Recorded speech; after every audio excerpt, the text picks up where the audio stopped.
Ladies and gentlemen, we just ask for your patience as we await the arrival of the minister. So long the high-level speakers will be joining us on stage as we await for the arrival of the minister. Thank you.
to please minimize your walking around there at the back, because it's interfering with the cameras, with the recording that side.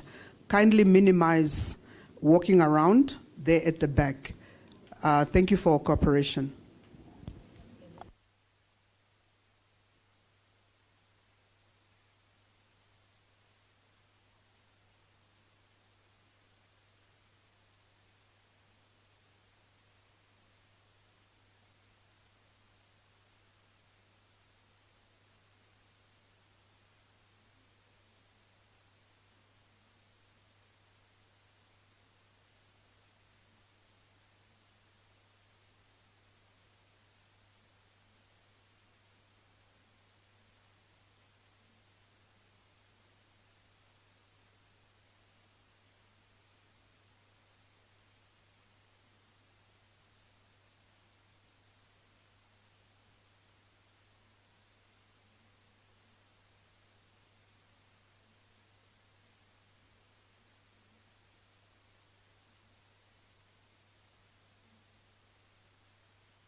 Please rise for the arrival of the high table. Thank you. But how do you put it on?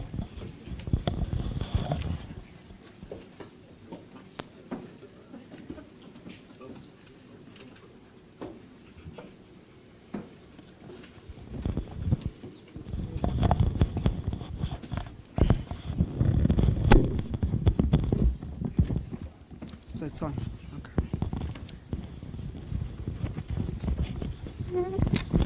You may be seated. Thank you. Okay, let me just hold it. Okay. Thank you. I guess we'll just have to use it, using it. Honorable Minister for Social Development of the Republic of South Africa, Ms. Lindiwe Zulu, Your Excellency, Mr. Elias Mahosi, SADC Executive Secretary, who is joining us virtually. Honorable Nkosazana Dlamini Zuma, Minister in the President's for Women, Youth and People with Disabilities, acknowledging her absence, but noting that she will attend the session tomorrow.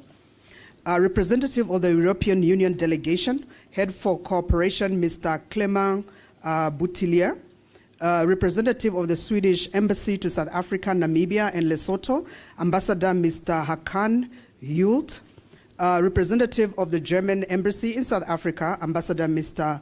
Andreas Peschek, representative of the German Ministry for Economic Development, BMZ, Mrs. Azana Tambo, senior officials from SADC member states present here, representatives of the civil society and all partners, SADC Secretariat, members of the media, distinguished gentlemen, participants, ladies and gentlemen, a very good morning to you.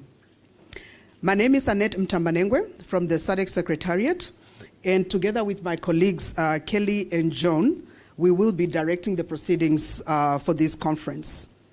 Honorable Ministers, ladies and gentlemen, in order to strengthen efforts in preventing gender-based violence in the SADC region and promote the sharing of information and good practices on the response and prevention of GBV among member states and stakeholders, the German Federal Ministry for Development and Economic Cooperation, BMZ, through its implementing partner, the GIZ, have, in partnership with the SADC Secretariat, of course, has organized this regional conference on advancing data and evidence for gender-based violence, prevention, and sexual and reproductive health and rights in Southern Africa. The conference brings together policymakers, researchers, practitioners, and civil society organizations working in the field of gender equality, gender-based violence prevention, sexual and reproductive health rights, and data analysis, and provide a platform to share knowledge, experiences, innovative solutions to address GBV in the SADC region. That is why we are here today. Without wasting much of your time, I would now like to call upon Ms. John Moketse from GIZ PFP Regional Program to talk about the objectives of the conference before we go into the keynote statements. John?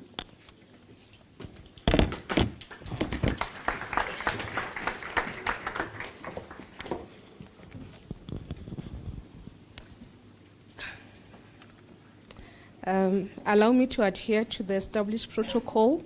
Honorable Minister Lindiwe Zulu, esteemed guests, and distinguished representatives from across the SADC region, including government sectors, civil society and academia and the private sector, it is with great honor that I extend my welcome to you to this conference under the theme, Advancing Data and Evidence for Gender-Based Violence Prevention and the Promotion of Sexual and Reproductive Health and Rights in Southern Africa.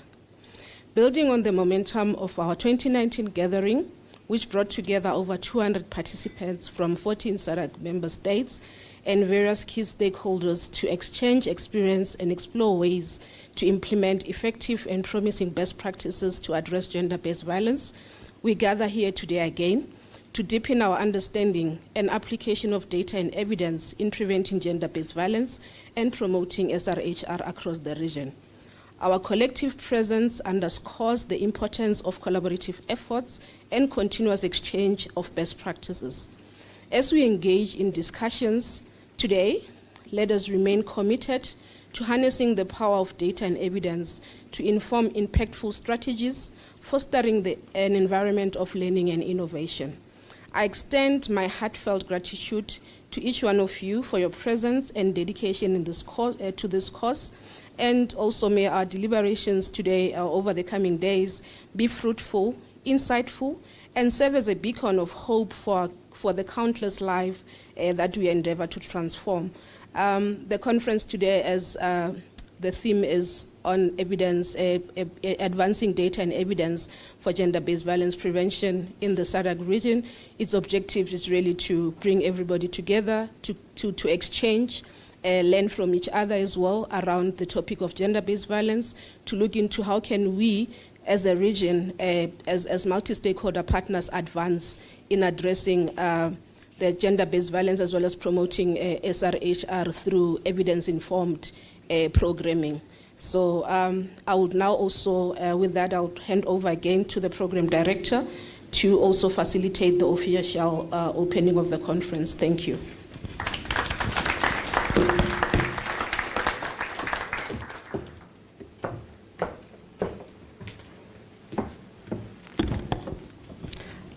Thank you, John. Now that the objectives of the conference has been set, I would like to get right into it. May I now call upon the representative of the European Union delegation, Head for Cooperation, Mr. Clément Bottilia, to deliver his remarks.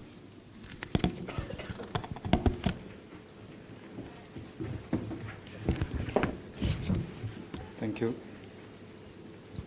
Thank you very much. The Honorable Minister for Social Development, Mrs. Lindiwe Zulu, SADC Executive Secretary, His Excellency Elias Mahosi, my colleagues, my Team Europe colleagues, the Ambassador, His Excellency Mr.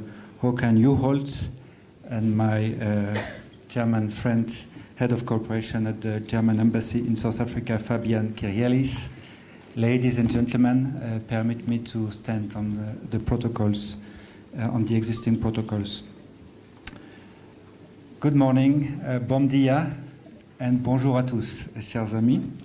It's a real pleasure to be here today, and I would like first of all to thank the organizer for hosting this important regional conference on preventing GBV in Southern Africa. We know that today, data are disputed, but roughly 1.3 billion women in the world are affected by sexual and gender-based violence, a long-standing issue that has become even more acute, we know, during the COVID-19 pandemic. We will hear during these 2 days about the scale, about the reasons, about the consequences of SGBV in Southern Africa. But beyond statistics, I also wanted to mention that the scale of the problem means that we all know somebody who has been affected by SGBV. We all know somebody, even if sometimes we don't know about it, we all know somebody that has been affected by SGBV. And this is indeed quite an uncomfortable truth for us to bear. For this reason, it's the firm conviction of the European Union, of its member states in Team Europe, that it's necessary to keep SGBV and SRHR on the political agenda of the region, and if possible to even put it more on the agenda of decision makers in the region. And in our opinion, this can only be done through partnerships with government, with SADC, with civil society organizations, with United Nations, with Team Europe members, including our colleagues from GIZ who have put together this conference, and also all the other partners that are present here today. And actually it's quite impressive to see you in such great numbers this morning. And I think this is already a good sign that we have the attention of many people to tackle this issue. We believe that a lot can be done by strengthening legislation, domesticating the important work that has been done by SADC and the SADC Parliamentary Forum on these issues. But we all know that what matters is implementation, implementation, and implementation. Implementation of prevention policies, implementation of treatment and care. I know that some of you are running shelters, and this is a very important work. Also, access to justice for the thousands of unknown names who have been suffering and who are still suffering of SGBV on a daily basis, to ensure that the culture of violence will not prevail. Ladies and gentlemen, this is a challenge for Southern Africa, but this is, as you know, I'm sure, a challenge for all of us. I'm not here to lecture or to preach the converted, because we are all in this together. I've checked the statistic yesterday. 50% of women in Europe have been victims of harassment. And as we speak, in Europe, we are currently establishing new rules as a region to criminalize a range of offenses, including feminine genital mutilation and cyber violence. Outside Europe, the EU and its member states have set up implementation plans in each country where we are working. They are called Gender Action Plan, to ensure that these issues remain front, left, and center of our political and our policy dialogues with governments, with civil society, and with all our partners. We have also increased, as Europe, our funding on gender very significantly. Our aim is to achieve 85% of all our development programs and actions contributing to gender equality as a significant objective by 2025. We are not there yet, but we are closing in, as we are now today at 72% of all our programs contributing to gender equality. In the SADC region, we have worked through our EU-UN Spotlight Africa Regional Program to undertake a comprehensive analysis of the SADC model law on child marriage, and we have actively supported its implementation. We are now launching the Africa-EU Partnership Initiative to advance our shared and strong commitment to realize sexual and reproductive health and rights for all. We are currently working actively and hand in hand with the SADC Secretariat and our Team Europe partners to ensure that the availability of SRHR commodities can be accessed to all in the region, while strengthening advocacy and accountability through better data to ensure SRHR needs are met in all 16 SADC countries. Ladies and gentlemen, a lot can be done and a lot more should be done. And it's really time we walk the talk as a collective, reach out to decision makers, community leaders, and influencers. And having solid data is an important step towards making a convincing political, economic, and social case about the need to act now. Therefore, we are very much looking forward to these two-day discussions, and we wish you great deliberations. Thank you very much for your attention.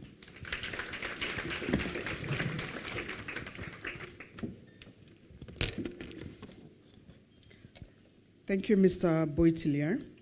I would now like to call upon Mr. Fabien Kiriales, Head of Cooperation, German Embassy, South Africa, who I should apologize for not acknowledging him in the order of protocol earlier on.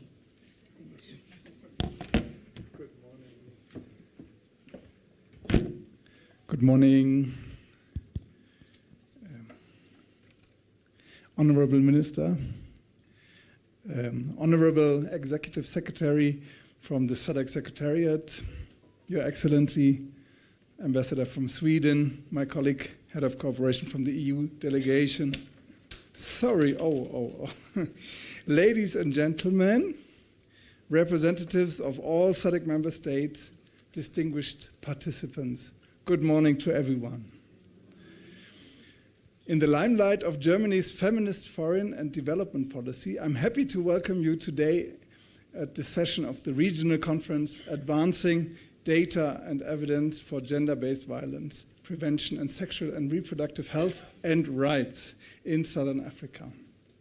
Germany, and in particular the Ministry for Economic Cooperation and Development, is one of the leading forces worldwide in the development sector, and our approach is that inclusive development can only be achieved through policies that address structural inequalities and that aim to change power dynamics that are keeping people excluded from change processes. For this reason, we launched the Feminist Foreign and Development Policy, which acknowledges that gender inequality and all forms of inequalities really do not exist in isolation from each other. It addresses not only gender equality, but the equal participation of all people for a truly sustainable development. The policy prioritizes strengthening with our partners the 3 R's, namely rights, resources, and representation of women and marginalized groups in our partner countries. This way we aim to overcome discriminatory laws and to strengthen the rights of women and girls and marginalized populations in all spheres of life, leveraging on human rights and supporting women's rights organizations in our partner countries. To support women, girls, and marginalized populations in gaining equal access to health services, social security, and to education, as well as productive financial and digital resources. To strengthen women and all groups currently not adequately represented to meaningfully participate in decision-making processes at all levels. So, the Feminist Foreign and Development Policy is an important instrument in our sector because it has built on the base of evidence and data collected from our projects on the ground on what works. And because statistics keep showing us that staggering ways in which women and girls are not only violated, but also systematically excluded from politics, the economy, health, justice, to mention some areas. And this calls for decisive political action globally. In fact, Germany is committed to prioritize feminist policy in international cooperation. The regional program Partnership for Prevention of Gender-Based Violence in Southern Africa, PFP, is a significant project for the implementation of our feminist approaches in the area of gender-based violence. I appreciate the opportunity to highlight their work at today's event. The regional program implemented by the German Development Cooperation Agency, GIZ, many of the colleagues are here today, with its partners, has been supporting the efforts in the region to address the root causes of GBV in Southern Africa. The project is active in South Africa, Lesotho, Zimbabwe, Zambia, Namibia, and it partners on the regional level with the SADC Secretariat. PFP is one of our leading projects worldwide for gender equality, with a total commission value of 26 million euros. The project aims to achieving a substantial transformation of discrimination and harmful social norms and practices that fuel GBV by implementing feminist approaches in multi-stakeholder partnerships. We are joined today by the PFP program team. They are all around you in this room. And I would like to thank for their efforts for bringing about this exemplary initiative.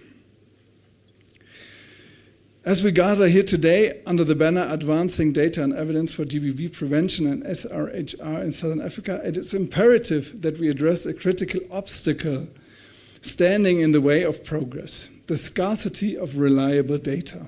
In our region, reliable and comprehensive data concerning gender-based violence and sexual and reproductive health are sorely lacking.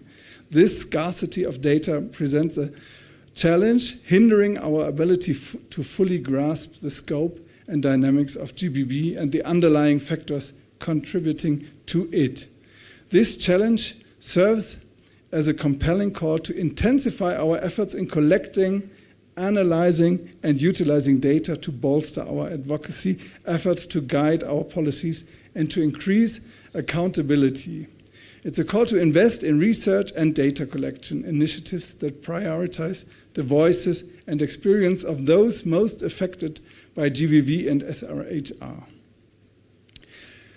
So thank you everyone in the room, and thank you that you take your time to work on this important subject. We must not forget that behind the data I was talking about and statistics, many lives are represented and affected in every day. It is our belief that each human being has a right to a life free from fear and violence.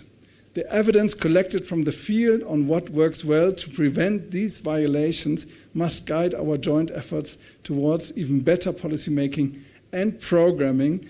And Germany's feminist foreign and development policy shows that there is a strong momentum and will to overcome inequalities, preventing women from achieving their full potentials and societies as a whole from achieving sustainable development. I'm sure many fruitful connections will be made by the end of these 2 days, and many new initiatives might be born. Thank you very much for all your time and your interest. Thank you.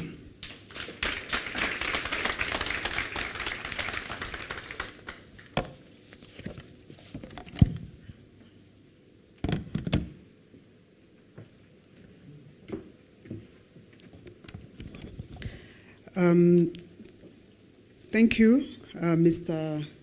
Kiliarlais. I hope I'm pronouncing. I'm not butchering your name. Without any further ado, may I now call upon Ambassador Mr. Hakan Yult, Swedish Ambassador to the Republic of South Africa, Namibia, and Lesotho, to deliver his remarks. Ambassador. Thank you, Program Manager. Honorable Minister Zulu, Excellencies, colleagues, partners, all protocols observed. Today, we address one of the most pressing issues that torments and ruin our countries, our societies: gender-based violence and lack of sexual and reproductive health and rights. It's a common responsibility that cuts across borders, cultures, socioeconomic backgrounds, affecting individuals regardless of their age, race, or social status. We are in this together, every one of us. Let me share with you that my daughter-in-law, the mother to my 2 grandchildren, she ran a shelter for abused women in Sweden, in a very wealthy area. We are in this together. There are no country borders that can keep gender-based violence away. First and foremost, this requires a shift in the mindset, a fundamental change in how we perceive gender roles and relationships. We must challenge deeply ingrained stereotypes and attitudes. It is our firm belief that every individual shall have the right to the full enjoyment of sexual and reproductive health and rights. That means that everyone must have the power to decide over their own body and thereby the power to decide over their own life and the opportunity to contribute to shaping society.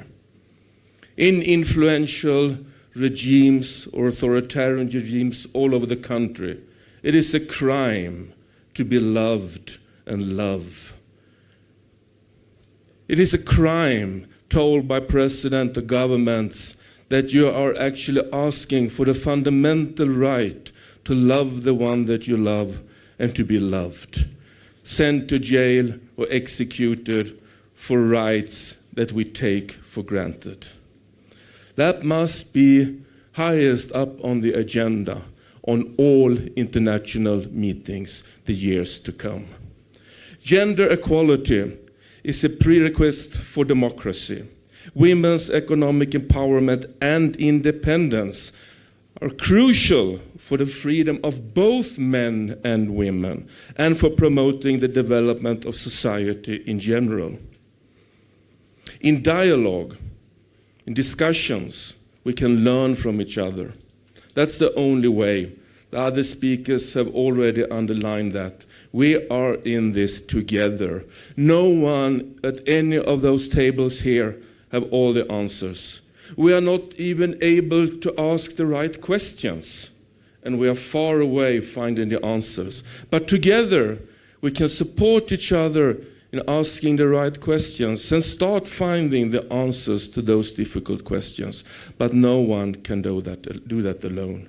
We need each other.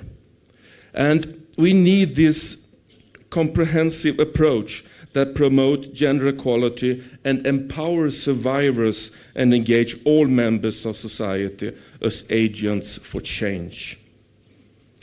During the last decade or so, the need for more and better data to understand the nature and magnitude of gender-based violence has escalated. And this is positive, as we have been able to identify critical gaps and design responses to collect statistically sound data in various settings, including in humanitarian crisis. This underlines the need to enhance and improve systematic data collection and ensure that that information reaches relevant audiences. Accurate data is not only critical for program and interventions, but also for accountability and resource mobilization. Sharpening the focus on data is of utmost importance in dialogue with decision and policy makers on where we are and how we can target funding and other support in the best way, but also to be held to account to existing laws and regulations. And I'm telling you that due to my background as a former politician. I served 24 years in Swedish Parliament. And me as a politician, I always asked for facts. I know your opinion, but give me the facts. And if you're just coming to a meeting with me with your opinion, well, after lunch I will meet with someone with another opinion.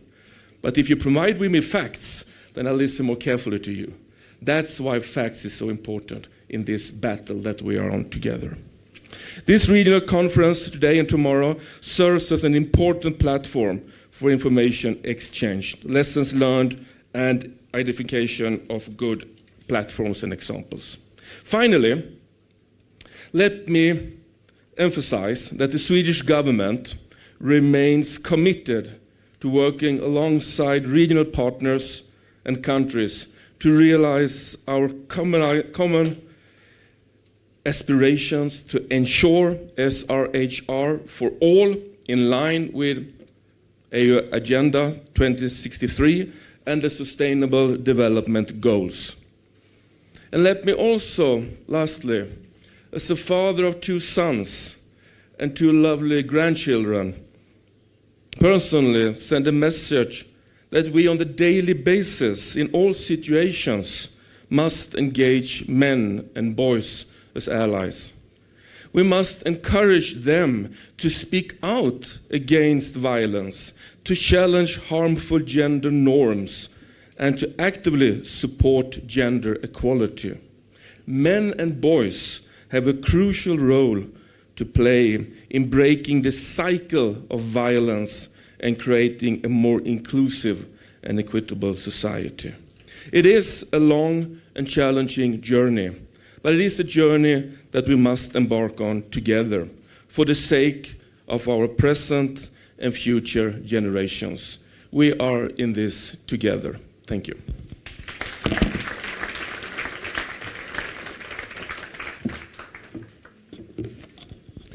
Thank you, Ambassador. Indeed, we are in this together, so we should work as a collective.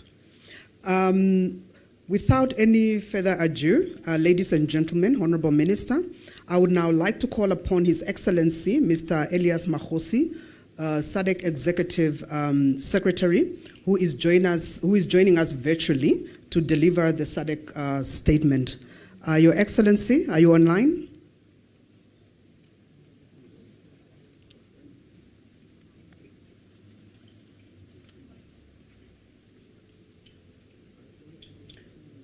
You have the floor, Your Excellency.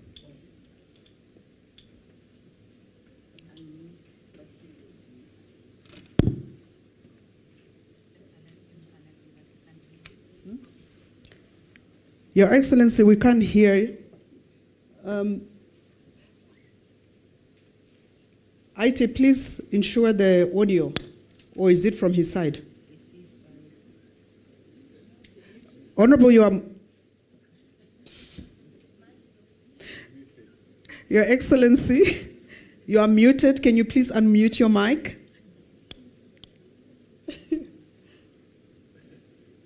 No, you are not muted?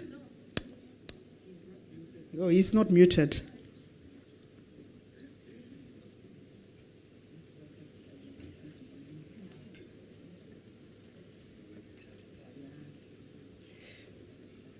Okay. That's one of the cons when you're dealing with technology. A technical glitch. You could hear me. Yes, we can hear you now, Your Excellency. You may go ahead. Yes, I can hear you. Oh, thank you very much. I thought somebody was sabotaging me because earlier on they tested and I was talking to them. So, thank you very much. If I'm allowed to proceed, let me thank you, our Director of Ceremony, Honorable Ms. Lindiwe Zulu, Minister of Social Development for Social Development of the Republic of South Africa, our colleagues from the European Union, from GIZ, German and the Swedish governments, representatives of government from SADC member states, representatives of civil society, and all the partners present in the meeting, in the conference, my colleagues from the Secretariat, members of the media. Let me also say I'll ride on the protocol that was established by the Director of Ceremony, and wish you a very good morning today. It is a great honor for me to address this conference, the Southern African Regional Conference on Prevention of Gender-Based Violence, being held under the theme Advancing Data and Evidence for Gender-Based Violence Prevention and Sexual and Reproductive Health and Human Rights in the Southern Africa region.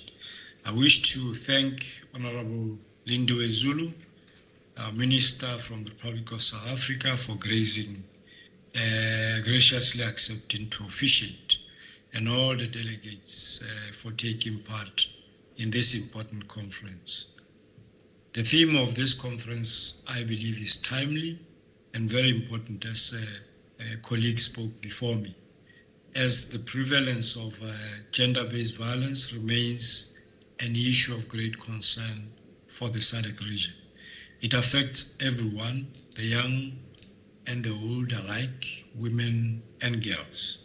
Gender-based violence, especially violence against women and girls, remains the most pervasive violation of human rights across the world, with new forms of gender-based violence, or GBV, emerging, including cyberbullying.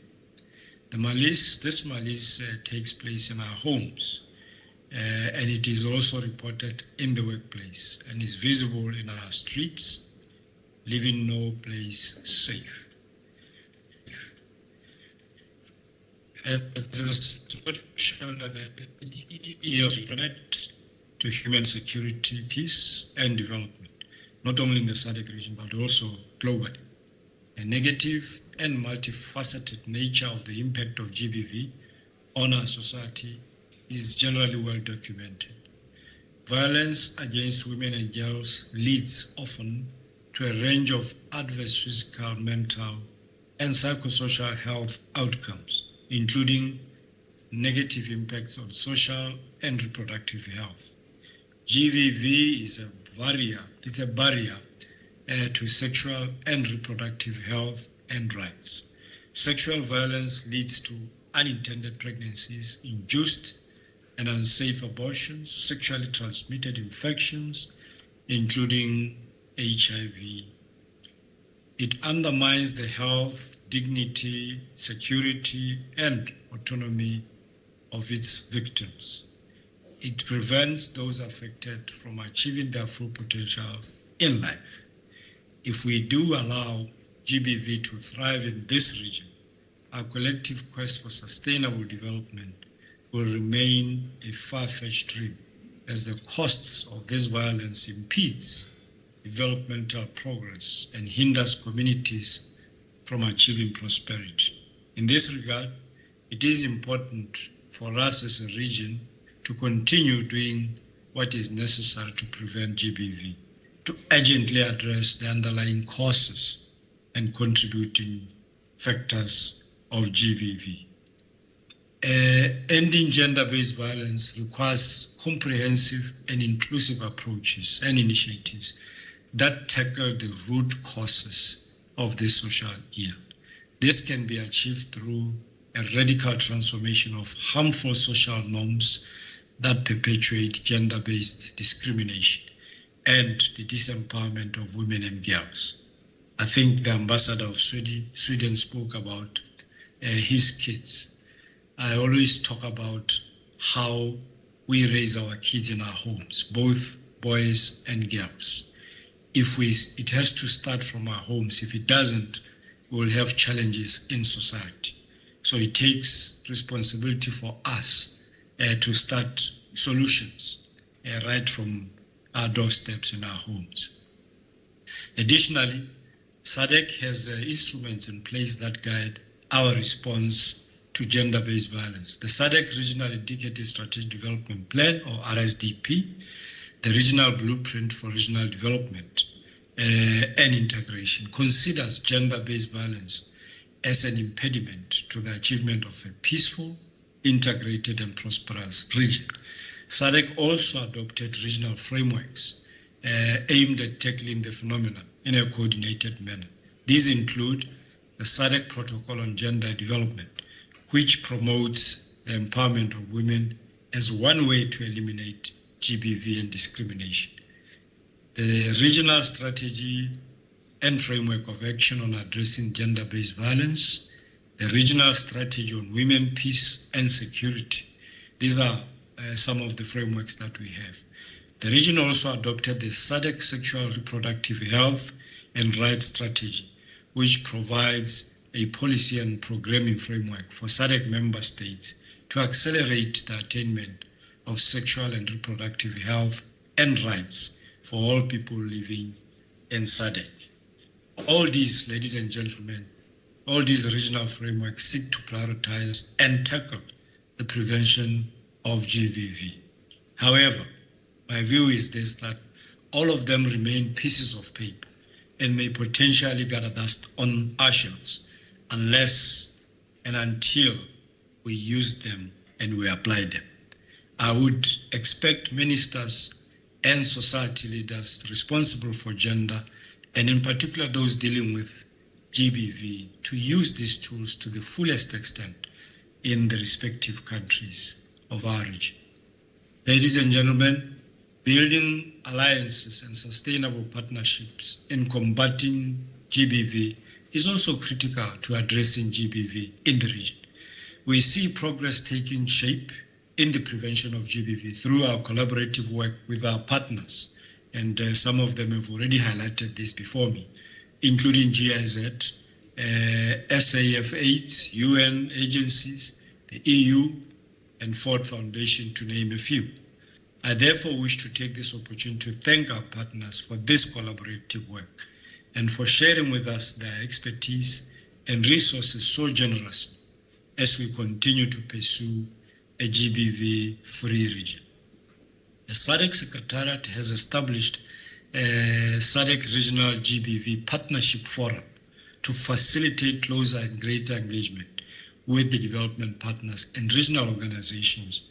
This is a platform for sharing lessons, experiences, and latest research to support evidence-based responses to GBV. And as our ambassador from Sweden stated, data is critical and it supports really evidence, and decisions that are made are informed by what really takes place on the ground.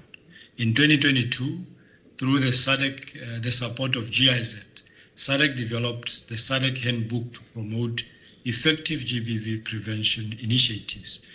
This is a resource that facilitates capacity building of member states to enhance understanding and knowledge of effective GBV prevention strategies. Effective interventions to address GBV are those mainly informed by data and evidence.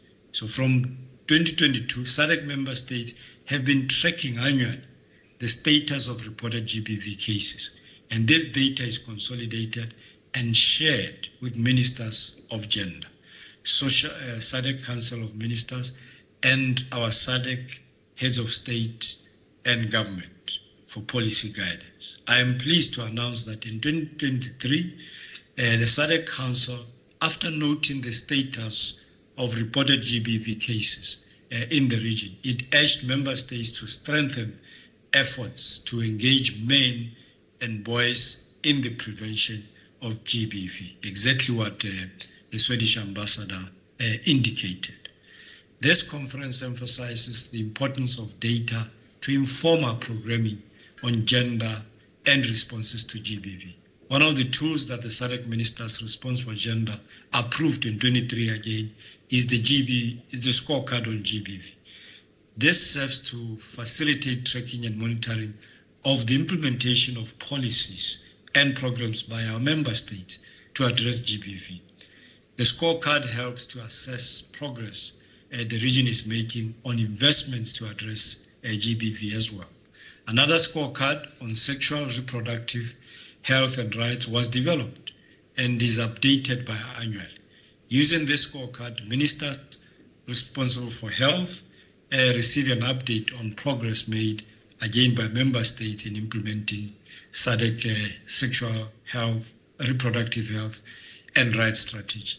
Ladies and gentlemen, I need to also further emphasize that we must actively engage in addressing the root causes of GBV, which include gender power relations between men and women, as well as the deep-rooted cultural and social norms in societies that perpetuate gender inequality.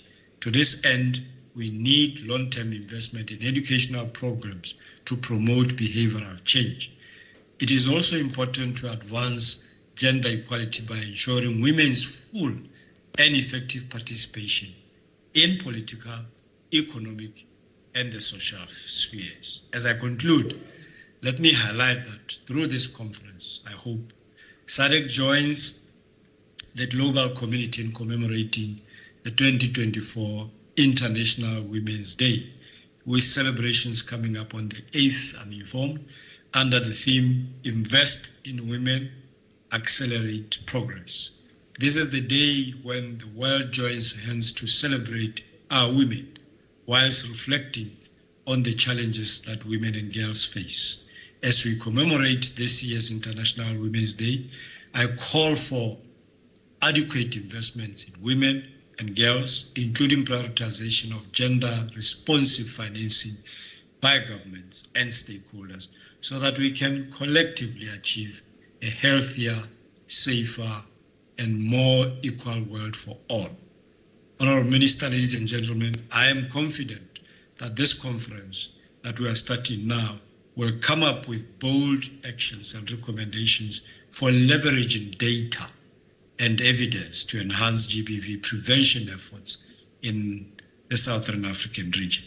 The conference should contribute to turning the tide and creating practical and worthwhile pathways for a world free of gender-based violence, where women and girls are safe, are secure, and contribute to sustainable development. I wish the conference fruitful deliberations and look forward to its outcomes. I thank you. Merci beaucoup. Muito obrigado. Asante sana. Realeboha.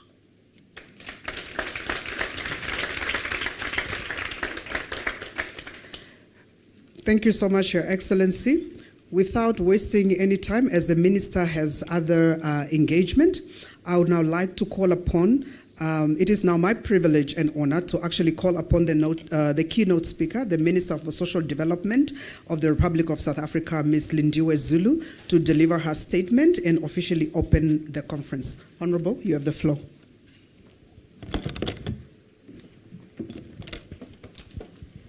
Thank you very much, Program Director, and a very good morning to everyone in the room, the SADC Executive Secretary, Excellencies, Ambassadors and High Commissioners, but most importantly, the two ambassadors who spoke before me, the German ambassador to South Africa as well as the Swedish ambassador to South Africa. And indeed, as they indicated, we are in this together. To all the representatives of regional and international organizations, senior officials from SADC member states, and in particular, of course, senior officials that come from our own government in South Africa, people that I work with and walk the streets of South Africa with and engage with, especially with our communities, in trying to find solutions. Prof. Shisano here and a whole lot of others who are from different departments. Indeed, we are in this together. And the only way we can be able to deal with this is if we work together in a coordinated manner and also being very consistent in our work and never losing sight and never dropping the ball. That's very important. Distinguished guests, ladies and gentlemen, as I stand here before you today, it is with a profound sense of honor as we come together to this regional gender-based violence prevention conference. And I do want to indicate that I'm here representing Minister Nkosazana Dlamini Zuma, who you all know, does not need that much introduction, but I wish to thank her for having given me this opportunity and requesting me to represent her at this very important conference. She will be joining the conference tomorrow. And I do also want to apologize that I will have to leave the conference because accountability and responsibility calls for my responding to questions to the members of Parliament this afternoon, which I look forward to.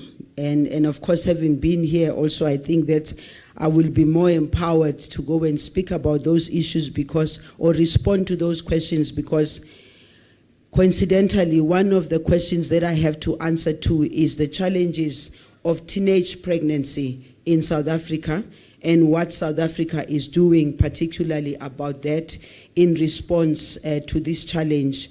So I do think that being here and listening to everyone also gave me a bit of pointers of some of the things that we need to respond to in Parliament, particularly when we talk about, yes, we have policies, yes, we have, as the previous speaker spoke about, everything being on paper and looking good on paper, but it's always about the action and what we have to do thereof. And indeed, we are in this together. I also hope that the 2 days that are going to be spent by yourselves here are not going to focus on things that are very inward-looking, but you will focus on ensuring that whatever data we are talking about, as the ambassador of Sweden responded in his speaking, he said, behind every data, there's a human being behind there. And so as we speak here today, representing the government of South Africa, it is to say that when all is said and done, it is about the pains of the people. It's about the felt needs of our people. It is about what they experience on day-to-day basis. But more importantly, it is about their expectations on us as people who they elected into government, elected into positions because they had a belief and they still have a belief that we will do something to change their lives, and in particular with regard to the scourge of gender-based violence.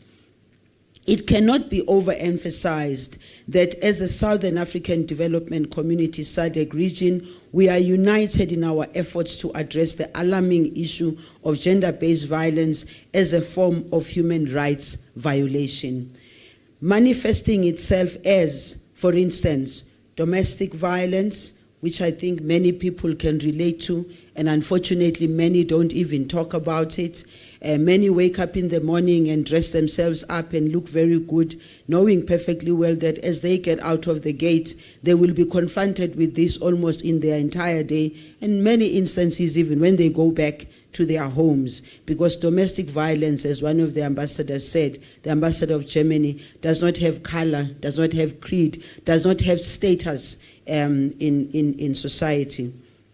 So it manifests itself in domestic violence, psychological abuse, sexual abuse, physical abuse, economic exploitation, sexual harassment, and ultimately femicide, gender-based violence, disproportionately and particularly affects women and girls adversely. All manifestations of GBV typically reinforce poverty and socioeconomic inequalities and ultimately results in the premature and unjust deaths of women.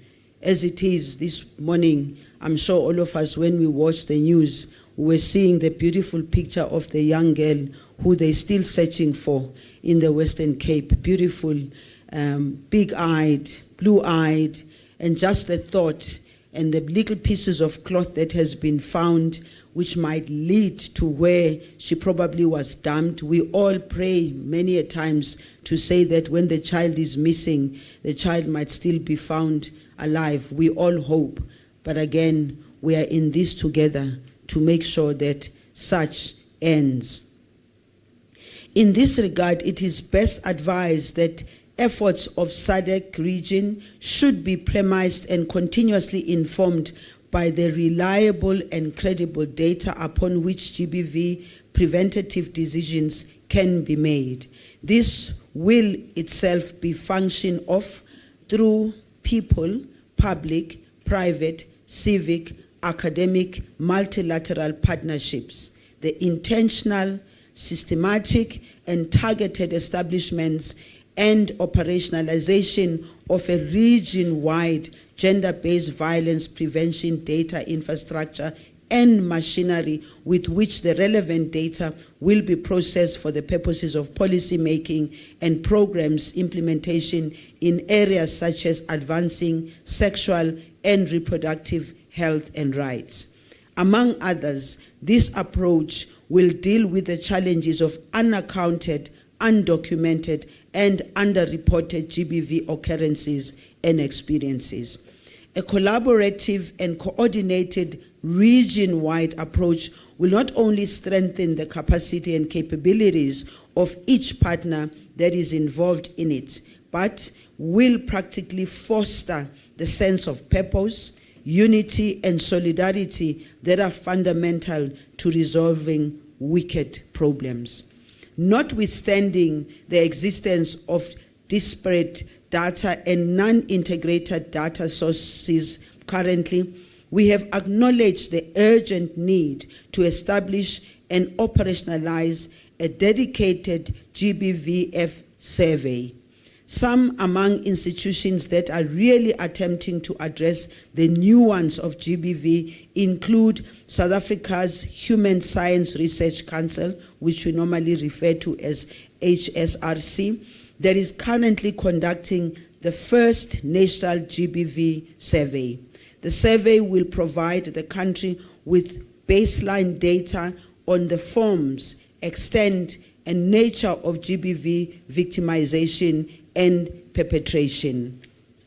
Despite the advancement of robust GBV prevention legislative and policy frameworks in our respective countries, data collection, analysis, and reporting limitations continue to exist to different extents. This creates conducive conditions for the persistent unfolding of GBV practices in households and in communities. Therefore, it is crucial to stop treating GBVF as a private issue for its wider impact to be understood by each and every one of us. For example, South Africa's demographic and health survey is helpful in comprehending elements of domestic violence across the region. Additionally, there are inconsistencies in data across the region due to variations in coverage among different countries. And here I want to pause and say that different countries in SADC, as in different countries of the African continent, overall, a lot of data is not collected, a lot of reporting is not done, a lot of ourselves also as leaders, both as men and women, sometimes we don't pay the necessary attention to this problem. Sometimes we are too embarrassed to talk about it because we don't want our country to be rated as number one of this or number two of that. The bottom line is that if we don't say so and if we don't speak about it, then we will not be able to deal with it, because what shame is more than the shame of hiding the fact that women are struggling, girls are struggling. And I'm happy that we are now talking about both men and women, both men and boys, young boys, and we're saying this issue must be dealt with. And my department also knows that I've been speaking to the department and saying, if we don't deal with this problem, house to house, street to street, community to community, we will always be talking about it right at the top, and yet on day-to-day basis, you know what's happening with your neighbor. You know what's happening with a woman who comes to the office wearing sunglasses when she should be wearing glasses like the ones I'm wearing. You know what she is hiding. You know when she puts too much makeup because she's trying to hide something, and we all keep quiet and we pretend like it's not happening. It is for this reason that I, for instance, in my department, I'm saying, let us deal with this house to house, street to street, community to community, including the increasing the number of social workers that we have, because social workers cannot be people who are sitting in offices. Social workers are people who are supposed to knock on doors of each and everyone and ask the question. And when a social worker comes to any house, consistently comes to a house, and nobody opens the doors and nobody wants to speak to them, then you must know there's a problem there. I've referred to the South African Demographic and Health Survey, and on examples of how we can move together as a region, South Africa initiated a budgetary allocation that covers a large section of indigent populations to mitigate period poverty. This is done by affording free sanitary pads in order for women and girls to manage the menstruation in a safe, knowledgeable, informed, and dignified manner. And again, this is one other issue that families, men and young boys, are not spoken to about, and they are expected, when they are older, they are expected to understand and appreciate what this is all about, when as they were growing, nobody was prepared to have a conversation with them. Likewise, South Africa has also introduced age-appropriate comprehensive sexuality education within the life orientation lessons throughout the public schooling system. And again, this will be is introduced through the public schooling system. What happens in the private schooling? What happens when the children leave school and go home? What happens to the children when they leave school, having been given that little information, and yet their day-to-day experience of this on the streets and they are in the homes is contradicted many a times by even ourselves as parents. In 2020, South Africa adopted the National Strategic Plan on GBV and femicide for the decade 2020 to 2023. As implementation progresses, areas requiring further strengthening, expansioning, and deepening have become apparent. And many of the women who are here who are South African will tell you about how we even got to this point of adopting of this plan, and how many women spent hours on the street demonstration and making demands that we came to this. Confirming the focus areas of this conference, these include the strengthening, expansioning, and deepening of the strategy's pillars on prevention and rebuilding social cohesion, as well as on research and information management.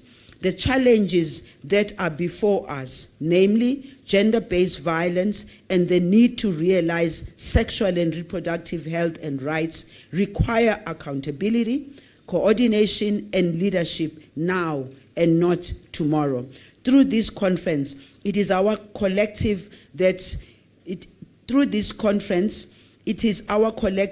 could truly bring the differences that are needed in the lived experiences of many women and girls across the SADC region. Acknowledging these prospects, this conference serves as a solution co-creation platform for meaningful and practical decisions between yourselves as participants, and considering the conference as the opportunity to share innovative and people-relevant approaches, and I repeat, people-relevant approaches to combat GBV in all its forms. I wish to thank you for your dedication towards a future where every individual is valued, respected, and free from acts of violence. Together, we have the power to effect a violence-free SADC, a SADC where women can live and continue positively. It is in our ability to work together and leverage the strengths of each other's country that counts in our achievement of our shared goals. Through the establishment and operationalization of an innovative and sustainable SADC-wide gender-based violence prevention, big data infrastructure, and a machinery that the region as a whole stands to unlock a fresh perspective to resolving poverty, inequalities, and violence in their generality, and particularly for women and girls. I wish you the very best in making a difference through your insightful and practical deliberations that will happen. And I'm sure that Minister Nkosazana Dlamini-Zuma will join you tomorrow. And as I sit down, I also do want to say that I represent Minister Nkosazana Dlamini-Zuma, a woman who for a very long time has stood very strong in support of women's struggles, a woman who has contributed not only to the South Africa we have today, but contributed throughout the liberation and struggle. And so I end up by saying, yes, we are in this together. Thank you.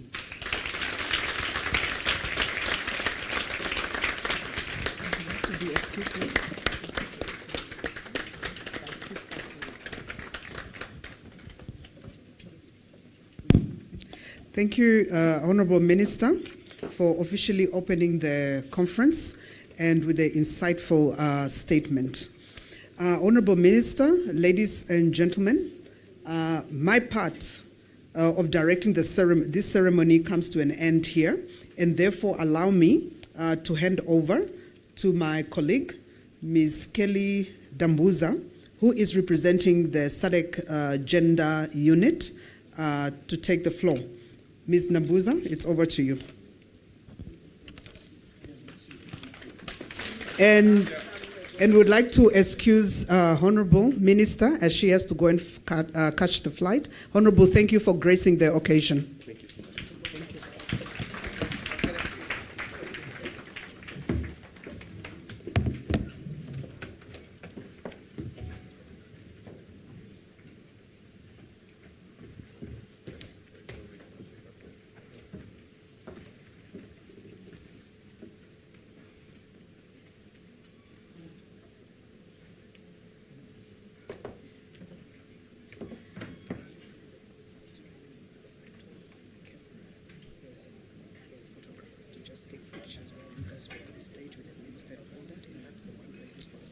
They can come back.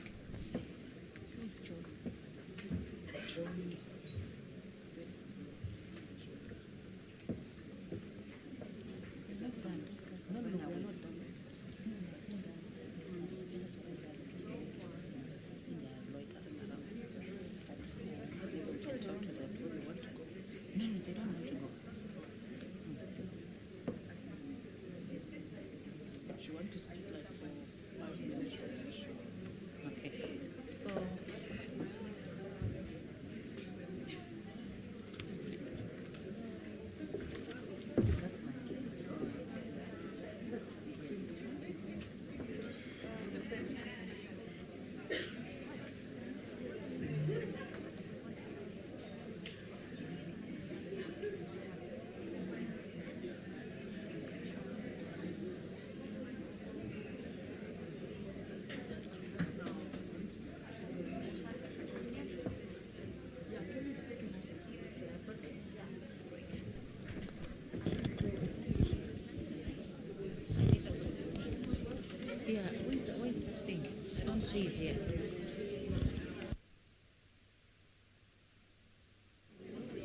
Good morning.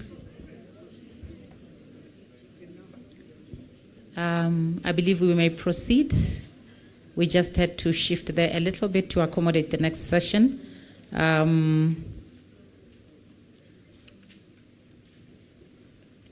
Thank you very much.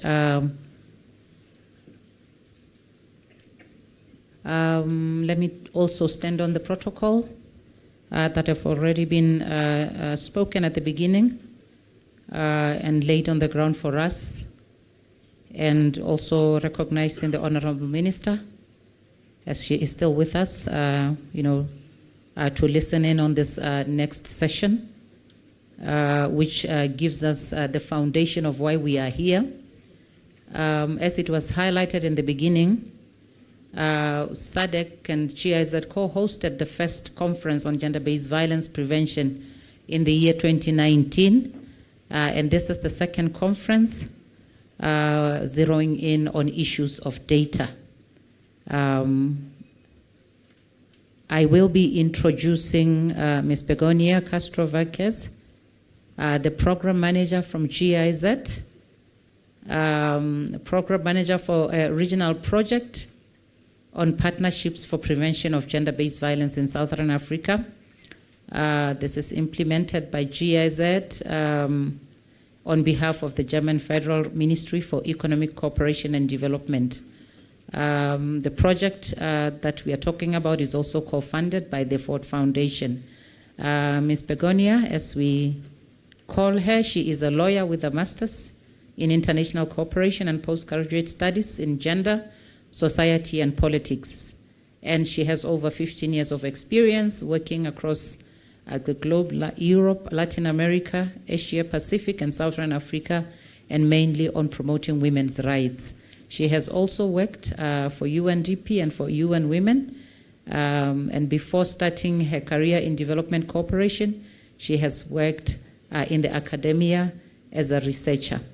In particular, she focused her work on human rights. So allow me to invite Begonia to come to the stage and really break it down for us in terms of why this conference, why we had to come back here again to talk data issues following the 2019 engagement we had in this region. Begonia, you have the floor. Thank you.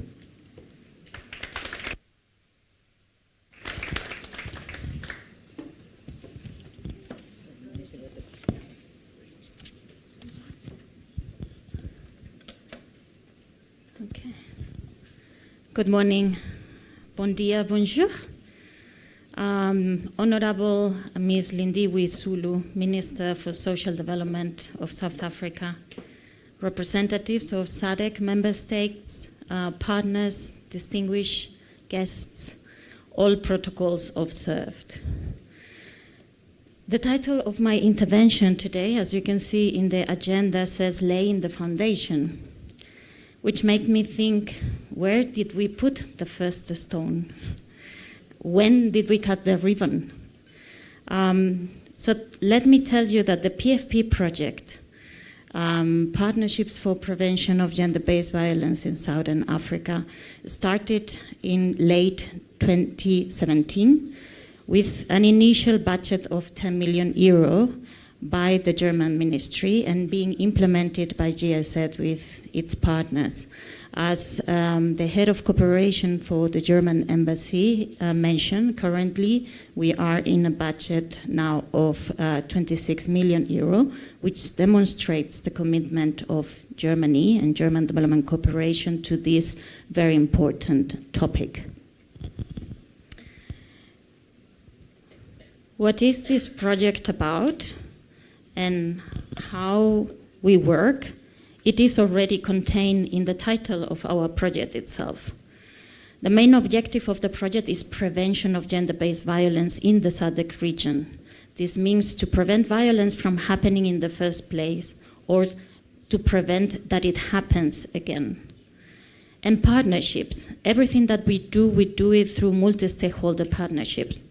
The scourge of gender-based violence is such that no one actor alone will be able to tackle it successfully. So it needs to be tackled together. Yes, we are in this together. Here I would like to take the opportunity, now that we are thinking in partnerships, to really appreciate and thank the good relationships that we have created with our main partners, especially with SADC, with whom we co-host this event today, and also with our political partners in South Africa for their hospitality today and their constant engagement since PFP started almost 7 years ago. Especially, I want to thank the Department of Women, Youth and Persons with Disabilities. In the first years of the program, we co-created innovative projects based on the evidence that we had available, evidence that we gathered through scientific research, evidence that we also learned from implementation, and also information we got from continuous dialogues with partners and beneficiaries. This way, in the first phase of the program, we implemented 10 of these flagship projects. And here you can see in the photos some examples of our interventions. For example, in Lesotho, we worked in the areas of masculinities with adolescent-haired boys. In South Africa, we worked in primary schools on gender-based violence prevention and the prevention of unwanted pregnancies, as it is, as we heard before, one of the priorities of the South African government. In Zambia, we worked with religious leaders to launch sermon guides to promote the rights of women and girls. And we also launched the first ever digital gender-based violence prevention solution developed in the Global South, which was presented last year in the CSW 67 as one of the best practices in the field of GBV prevention. To this day, the program continues to develop new flagships. And for example, we are looking at working to prevent gender-based violence against the LGBTIQ+ community, prevention of violence in mining communities. These are just some of the examples on what we are working at the moment. And as it was mentioned before, in 2019, we also had the opportunity to meet with many of you, many faces that I'm seeing here, to discuss how we could bring the existing evidence at that time to practice. Here you can see some of the photos. You can really see that it was like 5 years ago. I didn't even have these ones. So now, after all these years of implementation, I come here to you with good and bad news. The good news: gender-based violence is preventable. With the information we have available today, we increasingly understand how to address this serious public health problem that directly affects the realization of sexual and reproductive rights of women and girls in the region. The bad news is that we lack information and evidence to advance on our prevention efforts, and this is why we are gathered here today. And this need was clearly identified in the series of dialogues that led to the technical workshop that took place last year in Gaborone, which was promoted by GIZ and brought to the table representatives from the SADC and gender and health units, SADC monitoring units, technicians, GIZ, European delegation in Gaborone and SIDA, amongst others. After 2 days of intense work, we identified in a coordinated manner that the regional needs when it comes to information systems.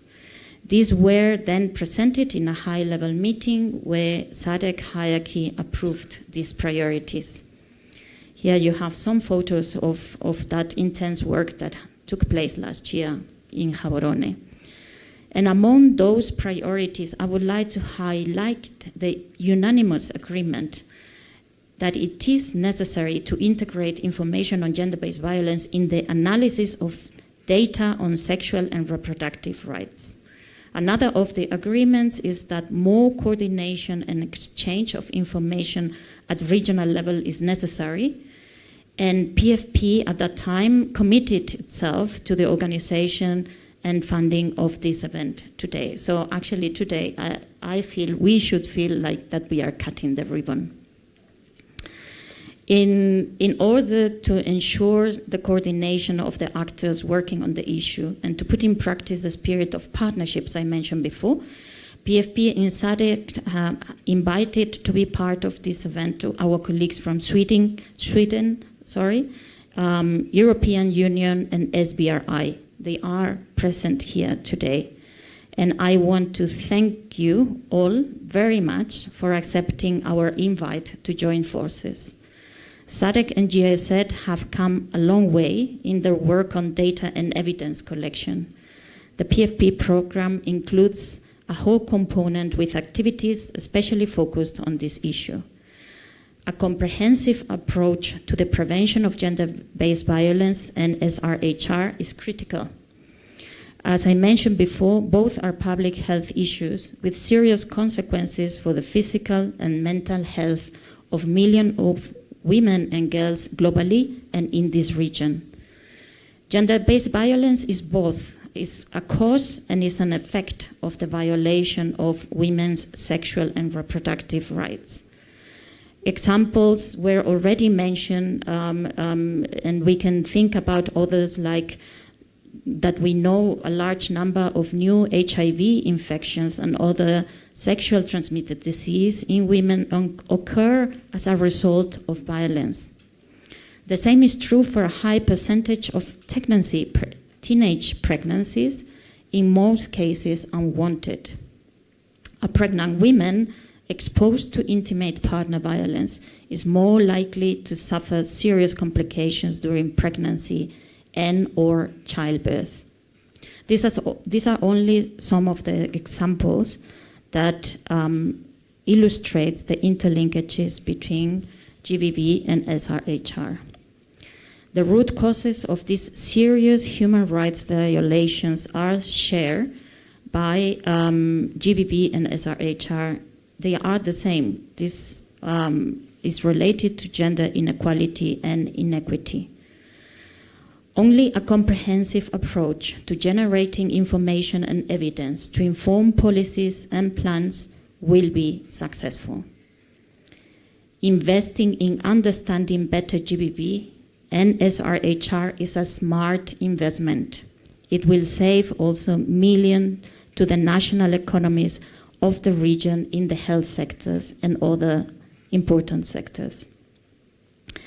And in the interest of time, as I come now to the end of my intervention, allow me to say that as I'm looking at this room today, I really feel with immense gratitude for all our dedicated partners, the GIZ colleagues, and especially thank you to the delegations that travel from abroad. I was told that we have representatives here from the 16 countries of SADC, so thank you very much for coming.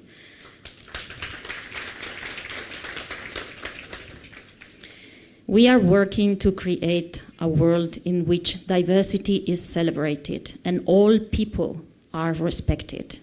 And as such, I'm very proud to be here with all of you. Our work to end violence against women and girls and advance sexual and reproductive health rights requires imagination, an ability to see a different future and to walk towards there with love and courage.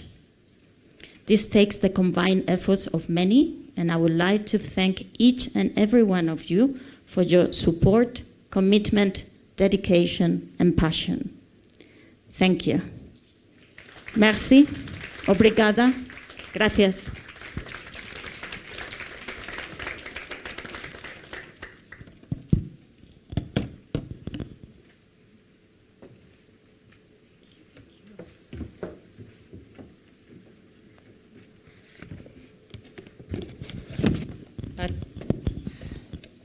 Thank you very much,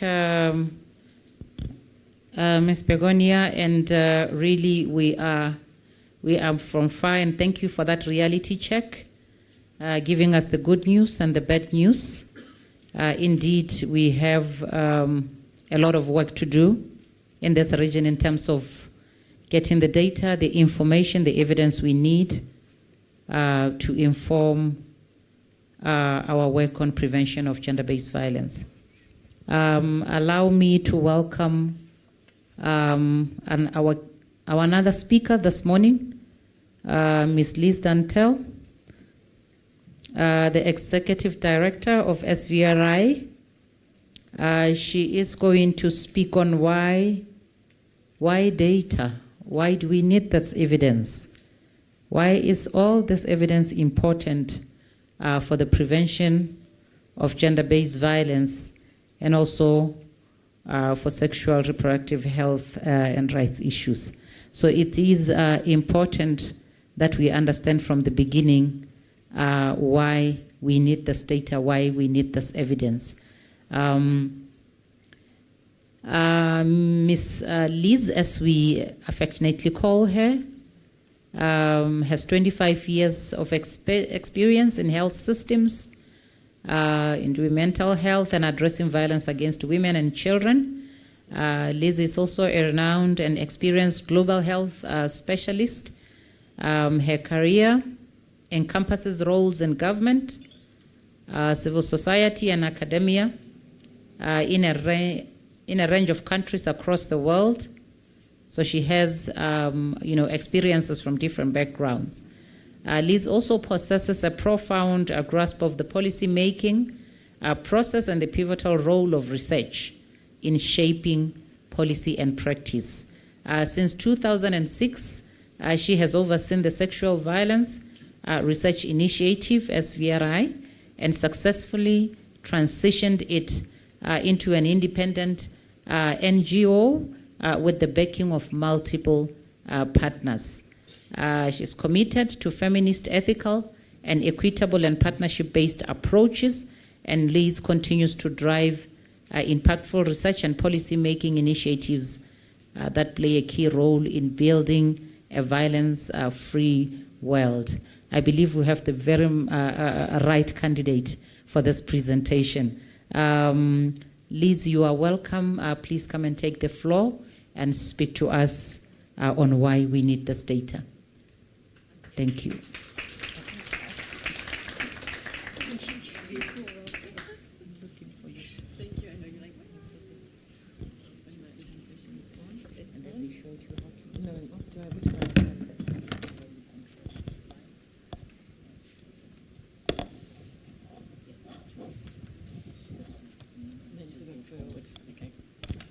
Thank you, everybody. And Kelly, thank you for those really warm words of welcome.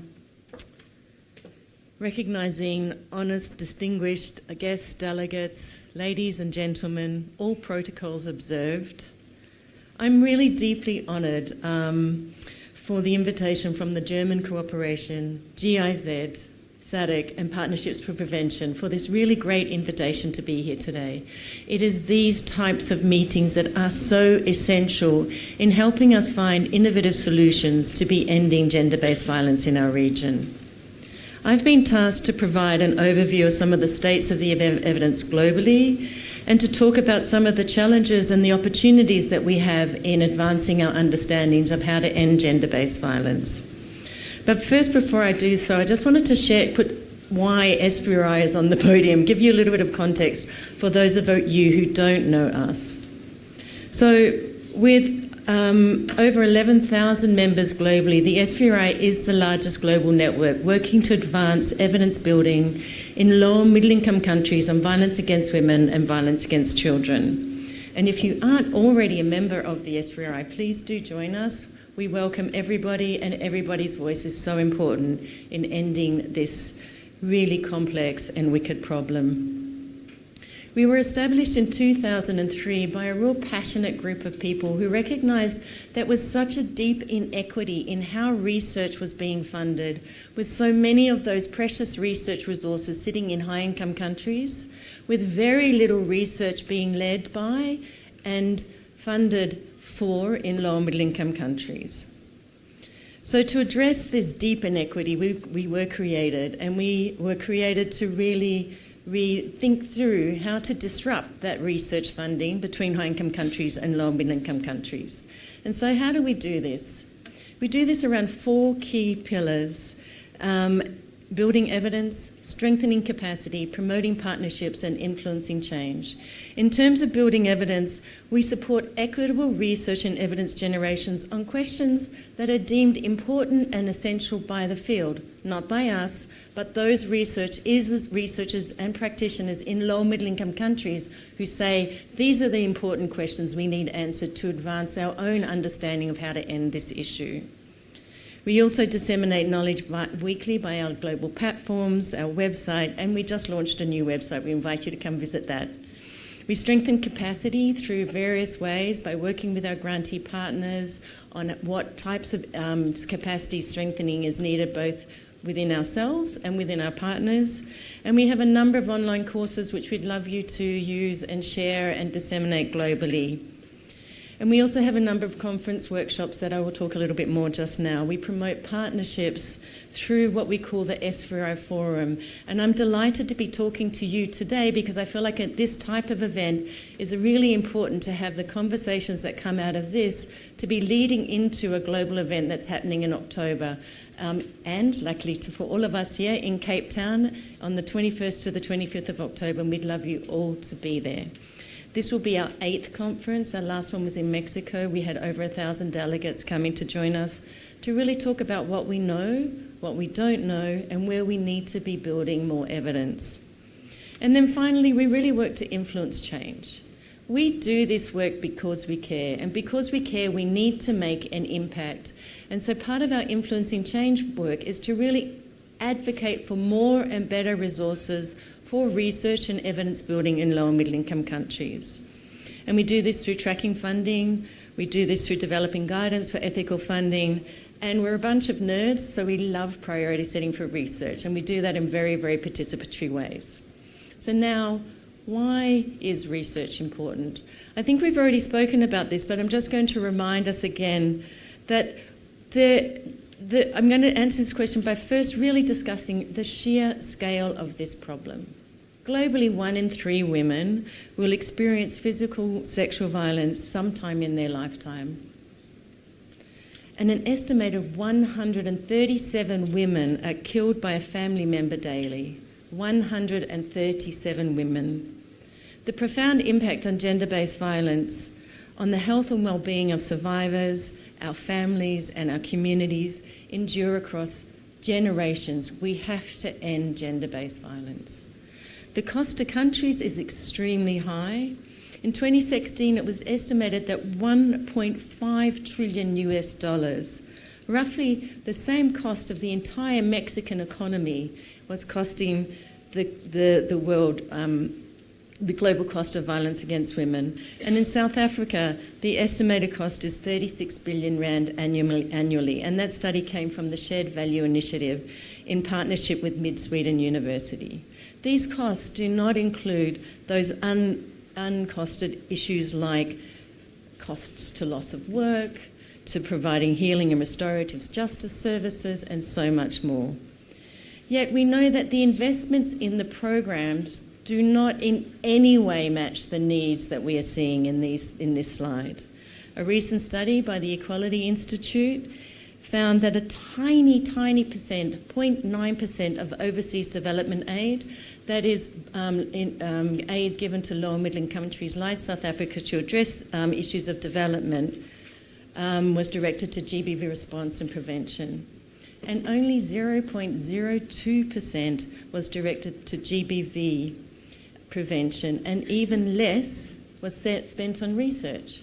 It's hard for me to really fathom why so little research resources are being given to really understand what is working and what is not working.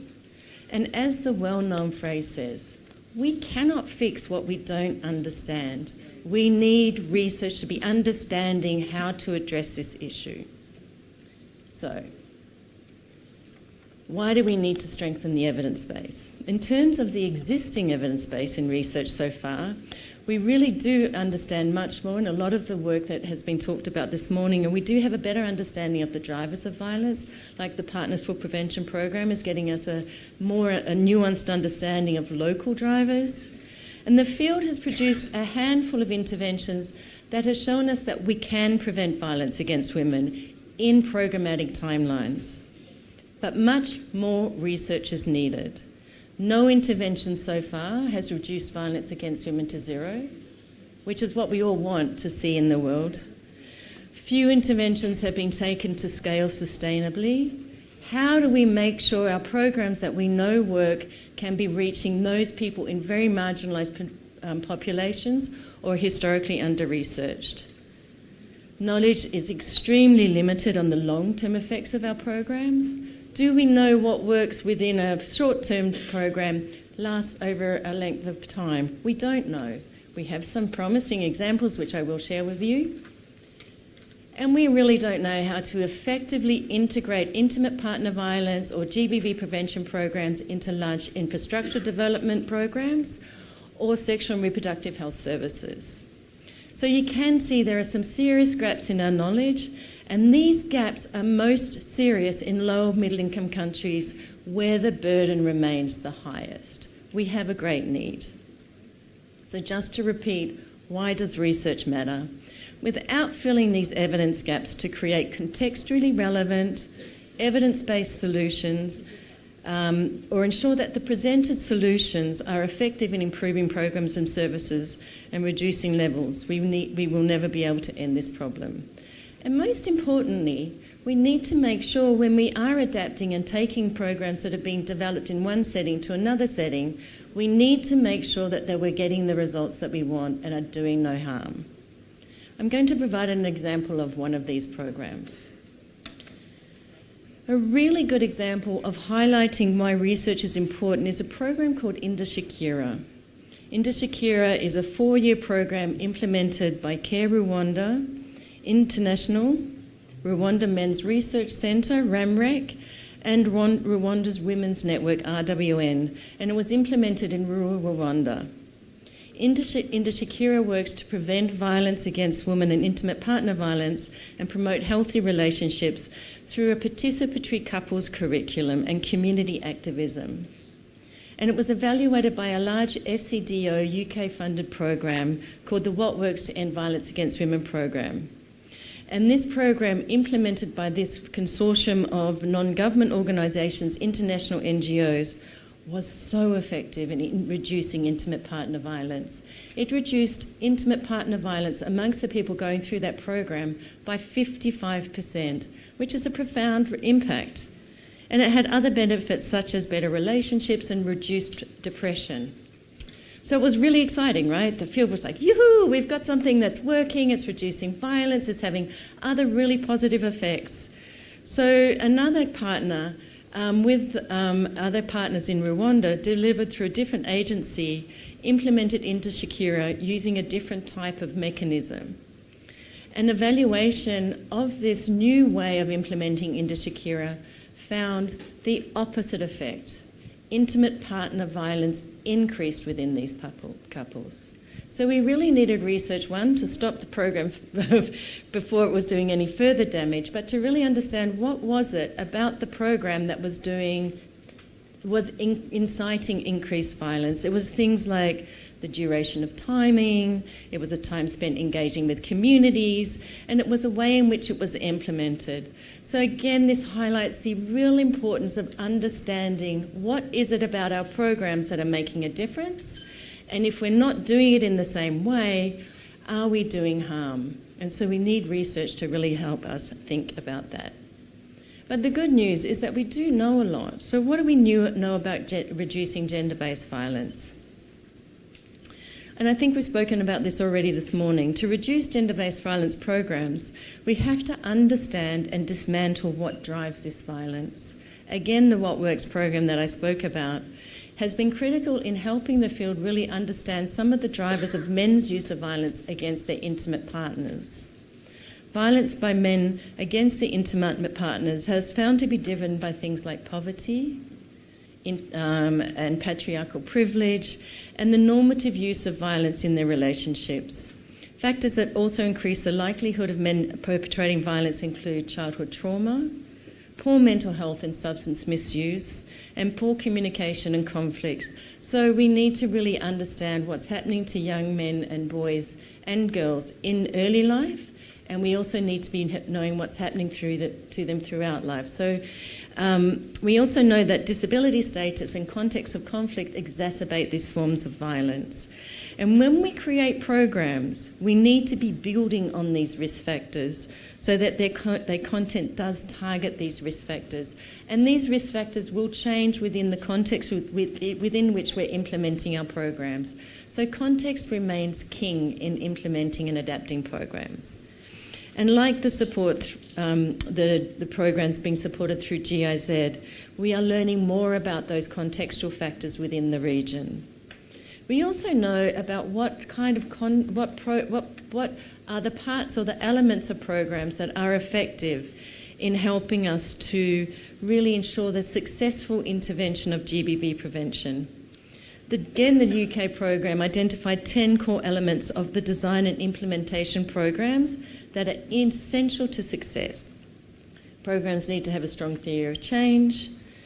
They need to build on what we know works and what doesn't. We need to be working with both men and women that seem to be more effective. We have to use participatory processes that enable engagements and critical reflection on gender relations. And we need to know, we need to have address gender inequality, and we need to be supporting survivors. It's not ethical to be doing prevention programs without ensuring services are available for survivors as well. And we know that programs that are longer rather than shorter are more effective, and that we know that staff must be well trained. And I think the Inter-Shakira model is a very good example of this.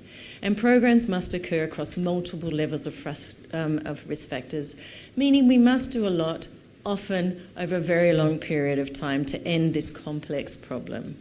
So what does an effective program look like? In addition to Inter-Shakira, which of course has been effective, but just not in a different setting, I want to share with you a gender transformative program called Banda Berrero.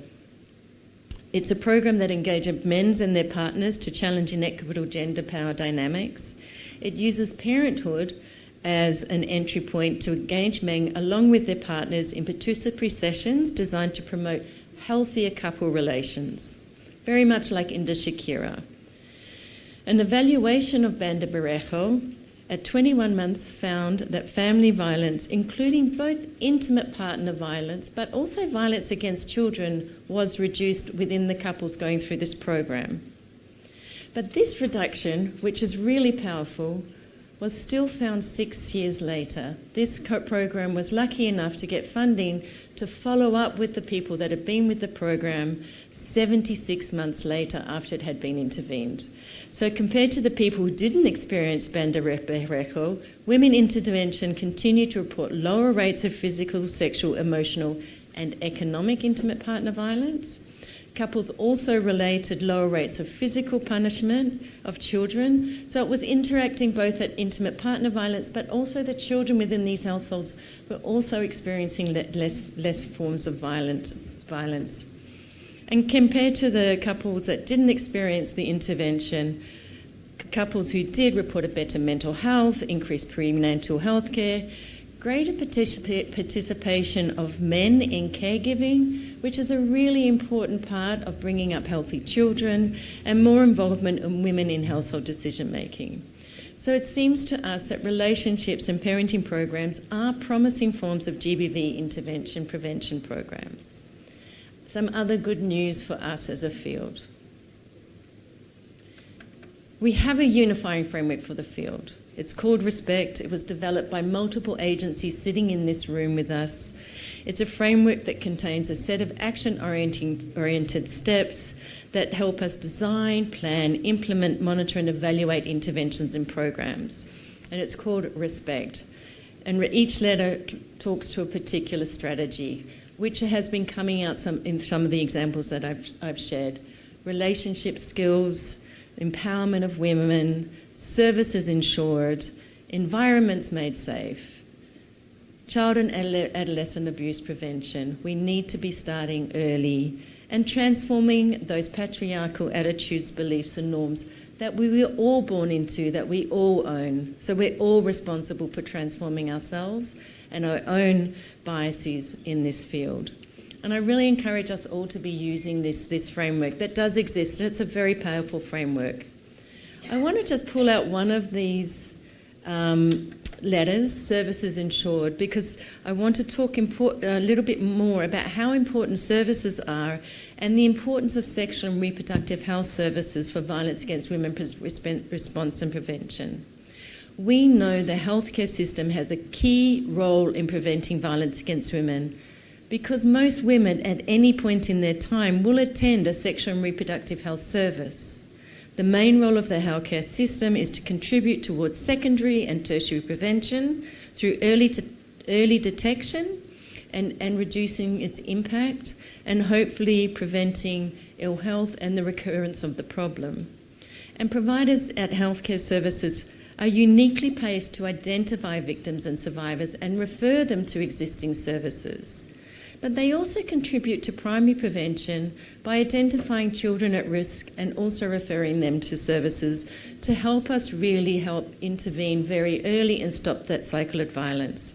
There has been a systematic review on sexual and reproductive health services and the violence against women integration into that, and they found that, this is good news, that they found that interventions to improve responses to violence against women and sexual reproductive health services did not escalate violence, which is really good news. We don't want to do harm with what we do. And some increased identification and reduced some types of intimate partner violence. So integrating IPV prevention in sexual reproductive health services really holds promise, but we need more research on how to do this effectively. And I'm really hopeful we're going to be having some discussions on that over the next 2 days to be really thinking about how do we do this well. The other good news is that we do have some ethical and quality standards to help us do this research ethically and well. But I really want to highlight why we need to do this research so carefully. First, we don't know how to do research on violence against women without actually asking about violence. So that implies there is a risk to, one, re-traumatizing survivors and victims, but also our research teams and the people doing the studies themselves by bearing witness to hard stories also exposed to vicarious trauma. So we have to be very thoughtful about how we train and support our staff and our teams when doing this work. And there's a so much higher risk in getting this research wrong. We breach confidentiality when doing this research. We put survivors at risk of greater levels of violence and even death. We also get risks of, if we do it poorly, that there's an impression that gender-based violence is not a big deal. So when we're using incorrect data to tell us the levels of violence, for example, service data to represent prevalence, we are misrepresenting the data and using it incorrectly. Let's think through how to be ethical and rigorous in doing this research so we ensure that we're getting good data to help policymakers and global people that have the power to use data correctly to really improve the services and to improve the lives of women and girls. But against all these challenges, we do have great ethical guidance out there. We've got the CIOMS guide, we've got some ethical guidance that have been developed by many agencies in this room that can help us to do it ethically. We also have some great tools that are available that we can adapt to our own settings and help us to have comparable data across regions, countries, and locations. And I know that UNFPA have an incredibly great course called the No Violence Against Women data course that they run in East Asia Pacific, and it's an awesome course. So let's use the existing resources that are out there in the ecosystem and adapt them. So what are some of the things that really need to be thinking about building the evidence ecosystem in the region? I'm going to talk to 3 things. We need to advocate for more and better funding. We can't do this work without the appropriate resources. We need to build on a shared research agenda, and the great news is we have one. And we need to co-create and collaborate. I think that's been a key message throughout the morning, is that we cannot do this alone and we must work together. So what is advocating for more and better funding and ethical funding? I'm not going to talk too much about this, but over the last couple of years, the SVRI have been working with the field to really identify what does ethical funding for violence against research and evidence building look like in low and middle income countries. And that generated a number of key principles, including decolonising knowledge and methods of learning, ensuring that there's equity in research partnerships, and acknowledging that there is power differential in those relationships, and really being mindful of those. We need to be moving away from project-based funding if and when we can. I know that we all have limitations on what we can provide and what we can't. But we need longer-term, more core funding alongside project-based funding. And we have to transform those funder-grantee relationships to truly change things. That means rethinking what it means to be the one that is giving the money and the one that is receiving the money. Shifting attitudes and power dynamics, but in many practical ways. And we have a 7-step guide that you're able to access on our website, which I won't talk about in detail due to periods of time. What I'm really excited to share with you today is that with UN Women regional offices in Eastern Southern Africa and West and Central Africa, the SVRI stewarded a development of shared research agenda for the process. It took us over 2 years to do. And why did we want to do that? Why did we think that a shared research agenda is really important? Apart from just being nerds, we really love shared research agendas. One is that we really think that identifying gaps and highlighting priorities for research can guide research expenditure and ensure research resources are used more effectively. We, of course, did not identify the research priorities. We used a very participatory process, which I'll talk more about. We believe that a shared set of research priorities will assist research planning and fundraising. We also believe it can be a really useful advocacy tool and to serve as a monitoring tool to see how far we're getting in advancing evidence building in the region and to guide grant-making efforts in the field. As I said, SVRI itself is a grant maker, but many of us in the room also provide grants, big and small. And so how do we ensure we're investing what the field says important in terms of evidence building? And we think together these agendas will serve powerful advocacy tool to advance more and better research funding that addresses critical gaps in the field. So UN Women and SVRI adapted a participatory priority setting process that is based on what's called the philosophy of the crowd. It's a crowdsourcing process that asks multiple people over time for their opinion on an issue that results in accurate, we believe, well, the crowdsourcing methodology believes will result in accurate predictions, surpassing the expert judgment of one individual. And our process that we did involved 7 very highly participatory steps. That's why it took us nearly 2 years to do. That engaged hundreds and hundreds of stakeholders from the region. It included a scoping review of the literature that we developed 5 key domains to frame the entire process, which looked at understanding the problem, response interventions, prevention and response at scale, as well as the methods and measures. The the questions were then generated, but we complemented this process to ensure, as we've been talking about and people have reminded us, that marginalised and under-researched groups were also included in the process. We had a number of focus group discussions to work with folk that wouldn't necessarily be included in these processes to have their voice heard. And as a result, 49 research questions were prioritised under, not 49 under each domain, but about 10 under each domain.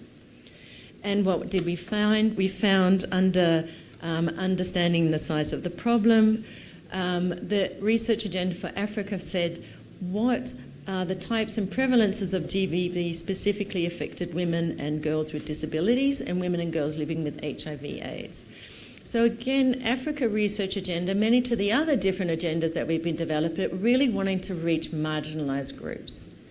In terms of Domain 2, the top question was, in terms of response interventions, is multi-sector GBV support and accompaniment adapted to different contexts and needs and characteristics of victims and survivors, including those from marginalised voices? So Africa is deeply concerned of ensuring voices that haven't been included in before are included in research. In terms of prevention, they really wanted to understand how can we work with religious and traditional leaders better, and what has been successful in preventing GBV and why have those been successful, and then how do we ensure that we can get these GBV prevention interventions that have been found successful at scale, reaching marginalised communities again. So there's a real key theme across what the Africa stakeholders were saying that have been a little bit different to other priority setting processes that we've been engaging in. And these do really reflect where we are as a field, and I do hope that we really use these as an important tool to guide our own research and evidence building moving forward. And I do realise I'm keeping us before tea, so I am almost there. So the important thing we also need to be thinking about is to co-create and collaborate. As everybody has reminded us, it's a complex and wicked problem that we're dealing with, and no one organisation or individual on our own can solve this problem. We have to be working together. It promotes research uptake, it promotes having diverse voices in discussions helps us to challenge traditional hierarchies of knowledge. So it enables us to bring in different forms of knowledge, indigenous knowledge, storytelling, not just quantitative RCTs, which of course are important, but different forms of knowledge are really important to helping us end this issue. It helps us create a culture of constant reflection. It ensures that knowledge is not just developed by researchers from high-income countries, but also multiple people involved in the co-creating of research questions, research programs, and research solutions, and ultimately does build better and more effective programs. Just one example of what this looks like in practice. An example of a very close collaboration, relation building and planning process that impacted national policy that is very close to the SVI hearts is from one of our grantees, a Peru-based SVI grantee called GRADA. It's a group for analysis of development who partnered with the Peruvian National Policy and Ministry of Health and Vulnerable Populations to assess the impact of a home visiting program on intimate partner violence that the police were doing that after a crime had been reported to the police. UNDP Peru also provided supplementary funding to validate the tool that the police were using at national level and to extend the study to also include women's emergency centres. And the validation process was completed over a 7-month period. And as a result of this program, the Ministry of Women have approved the use of this tool in all police stations across Peru. So we think this is a really important collaborative process that involved multiple different agencies who all saw that there was potential for innovation, embraced innovation, because it is risky engaging in research, and scale up and impact. So my last slide, some final reflections. To improve responses and prevent gender-based violence, and we can, as Begonia spoke about, we can prevent violence against women and gender-based violence. We have to understand the context within which we're working. We have to build on what works so we don't recreate the wheel. We have to make sure that we are guided by existing international frameworks. Don't ignore them. They're great tools to help us use and inform our work. And we need to work alongside a research agenda that has been developed by the field for us to really think through what are the gaps. and that to really invest in research questions that have a policy imperative that people with power can use to inform and improve and strengthen their programs. And we have to do this in partnership. And there's an increasing call amongst the field, please leave our logos at the door. Let's courageously collaborate. And then courageous collaboration means multiple sectors must be working to be sharing our data, our findings, and our knowledge bravely. Let's be generous with each other. And we have one great example from the region called the Violence Prevention Forum, which I do hope will be coming up throughout these discussions, which is a South African initiative which brings across multiple players to be talking to each other, learning from each other, and developing a shared understanding of what violence prevention looks like in a South African context.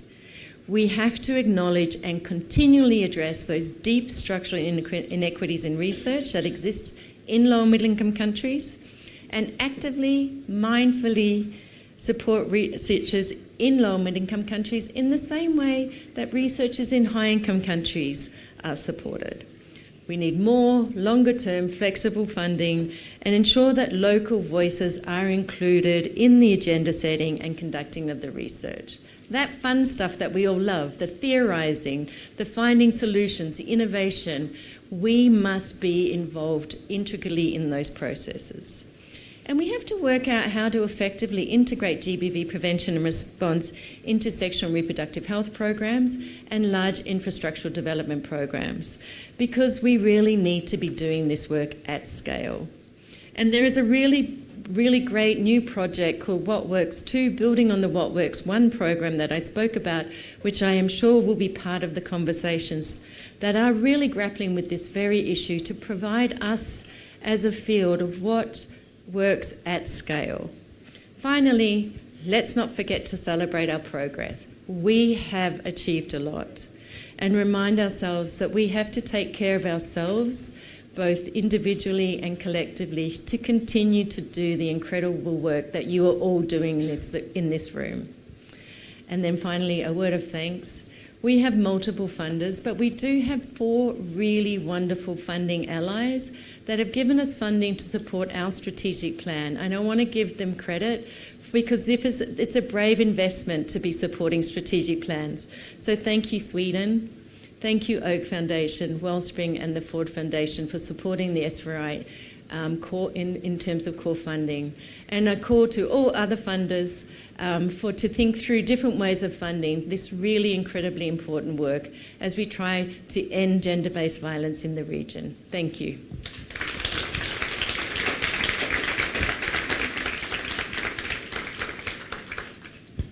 And I hope you enjoy your tea.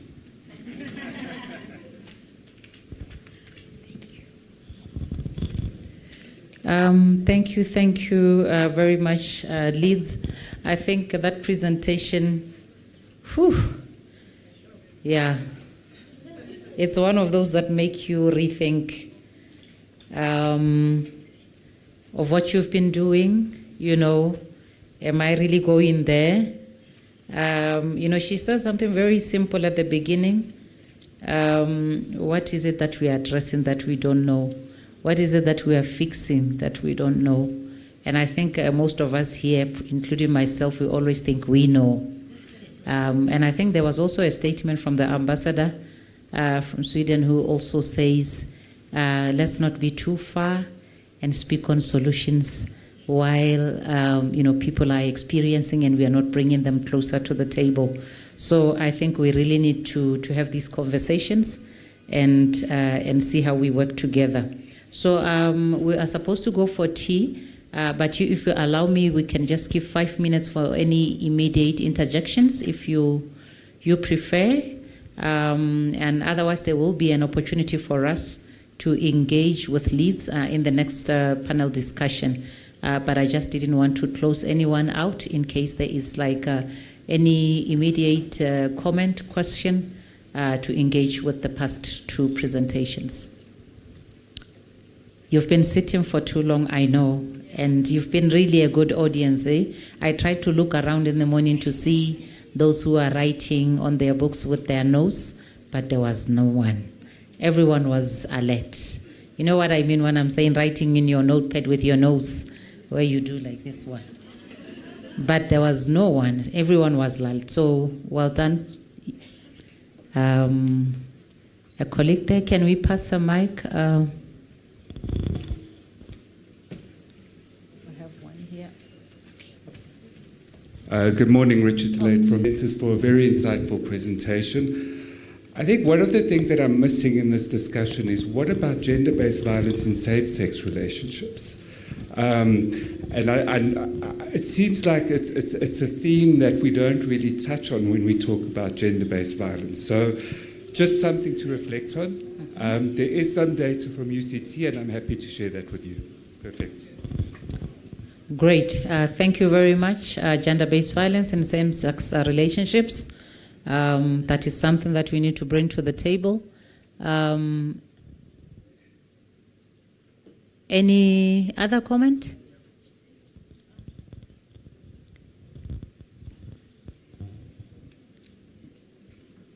Thank you so much. My name is Johan Zumtonga from Zambia.